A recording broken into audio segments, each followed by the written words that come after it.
How Eva Pilgrim, a former GMA anchor, is steering Inside Edition into a new era after 3 decades. Exclusive, this is what Eva Pilgrim was designed for.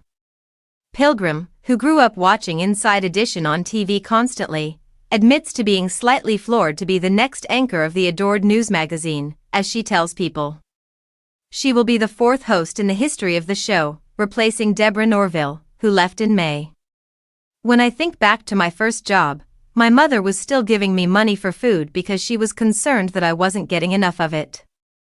Pilgrim, who has a 3-year-old daughter named Ella with her husband Ed Hartigan, adds, I think about the countless people who've poured into me and helped me get better at this to then get to this point. My mom went crazy when I informed her I was going to be interviewing for this job. As a child, I watched Inside Edition. Of the serendipitous nature of her new employment, Pilgrim says, it was on in our house, but it was also a show that came on between newscasts in my first TV job. However, the former host of GMA3, What You Need to Know acknowledges that she does feel the weight of taking on a new job at a program like Inside Edition. It's a legacy, she adds, adding that it's no easy feat to continue the program after Norville. Her words, you feel overwhelmed to be in this position today, where I really value everything about it. The fact that the position was available is unbelievable. Deborah was really kind and wrote me an email, in which she expressed her amazement at having worked there for so long. Why would you leave, she said, because it was just such a great job.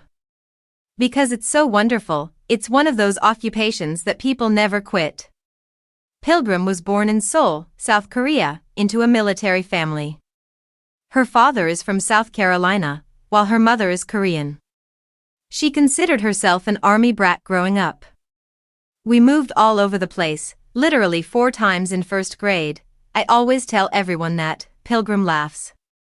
However, I think that frequent travel is a fantastic way to train a journalist since it teaches you how to make friends. You know that meeting individuals you have never met before will always make you feel awkward. It trains you to initiate conversation by saying the first thing and taking the initiative. Pilgrim's early social skills and natural curiosity would prove to be beneficial to her later in life. By high school, the family had returned to South Carolina.